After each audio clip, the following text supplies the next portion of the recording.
This patient has a venous ulcer on the posterior left calf and is unstageable due to the slough. The irregular shape, red wound bed, drainage, and edema and hemosiderin deposition around the wound are all signs of this being a venous ulcer. The size of the wound is 2.5 centimeters by 3.7 centimeters by 0.3 centimeters, and the wound is 95% granulation tissue and 5% yellow slough.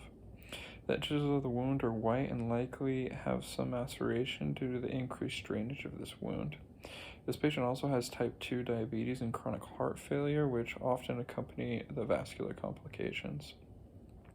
The likely etiology is venous hypertension, which has been exacerbated by an initial injury and caused this wound. This wound would be considered chronic because it states in his history that he received treatment before coming to Provo, and this would infer that he's unable to reach the proliferation or remodeling phase of healing. Some of the barriers that this patient is experiencing is his diabetes.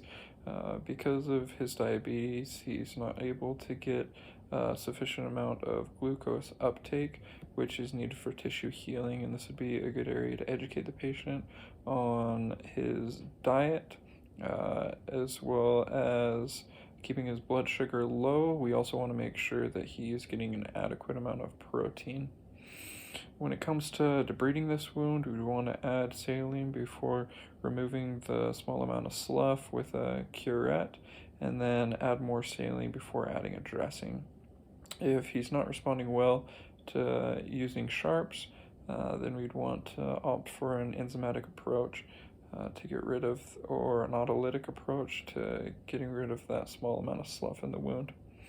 When it comes to the dressing, I would opt for a composite dressing with an inner contact layer that protects the wound bed, and either an alginate or a hydrocolloid base, which is going to suck up some of that drainage, but it's going to be based on the amount of drainage that the patient is having.